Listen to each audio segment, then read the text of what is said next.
Nietzsche captures life. He captures all of those qualities. It's like a river that just overflows everything.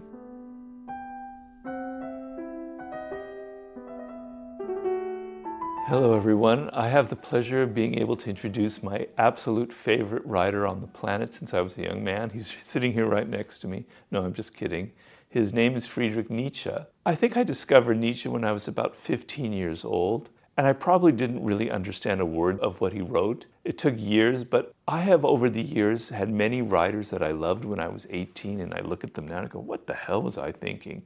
People in my 20s, well, I don't know. In my 30s and 40s, I look back and yeah, it's okay. Nietzsche's the one person, I swear to you, that I never, ever grow tired. I might, if I live so long, be in my 90s, I'll still be reading Nietzsche. It'll still be relevant. It'll still be socking me in the stomach the same way it did when I was 15 years old, even though I didn't understand a word of what he was writing about. So what is it about this strange man with his bushy mustache, Nietzsche, that was so compelling to me? Well, he's different from all the other philosophers out there.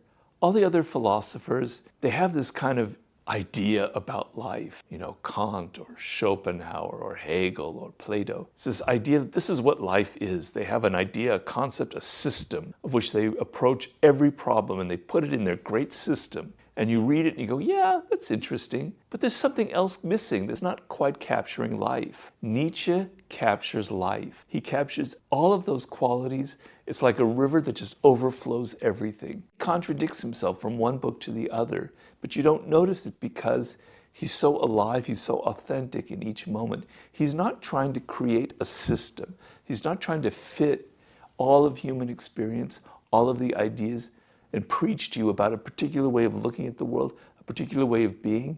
He's just going with the moment. He's expressing things that he's feeling, very powerful emotions. Some of them contradict himself, but he hates systems. And it's very refreshing to read somebody like that who's so lifelike and so authentic. You know, it's kind of like a volcano that's erupting.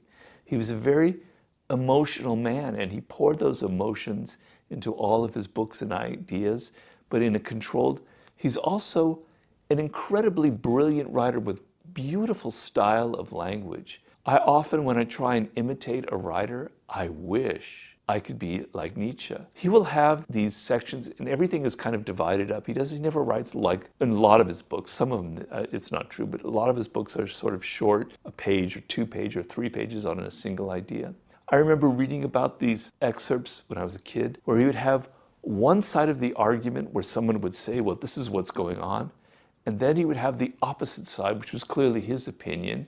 And he would meld this into one argument. And it was like he was arguing with himself. It was so interesting. It's so unusual. Nobody writes like him. Nobody thinks like him. And the thing is, I'm reading right now a book that's discussing his life, actually at this very moment, for a chapter I'm writing in my new book.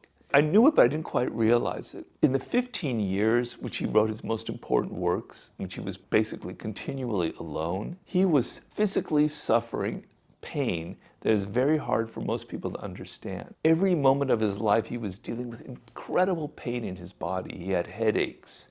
He had all sorts of gastrointestinal problems. He says, you know, mornings he was throwing up all the time. He was taking all kinds of medications to help him just get through the day. And yet, he created this idea called amor fati, love of fate, embracing your fate, embracing the pain of life. I thought that was a beautiful thing when I read it. Through the lens of how much he suffered and he created that philosophy is actually mind-blowing. And so that idea of not fitting into a system is what we call perspectival. Nietzsche does have one philosophy, which is everybody has a perspective in life. And that perspective actually changes in the course of your life. That's what it means to be alive. Nobody has one set idea. There's no one truth out there. There is no one reality, okay? And one of his most famous arguments is in the Bible. Pontius Pilate asks Christ who he is. He says, Ecce homo, here is the man. And what is truth? Pontius Pilate asks, I am the truth. And Nietzsche goes, no, nobody is the truth. There is no one truth.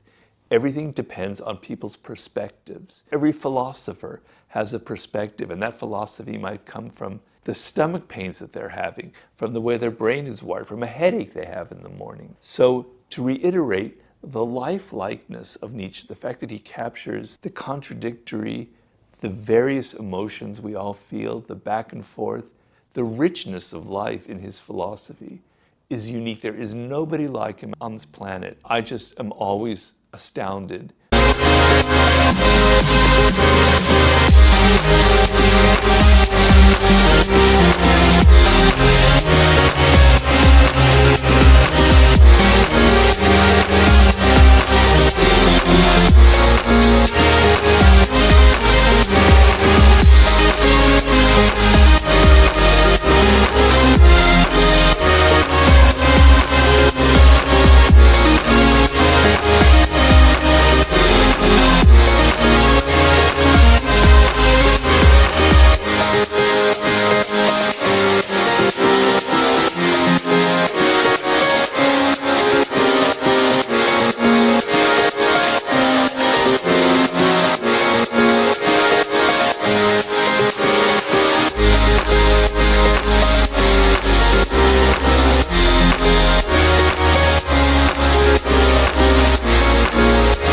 When I read him, he always makes me feel like I'm this small because I can't compare to his absolute brilliance. So that's what Nietzsche means to me.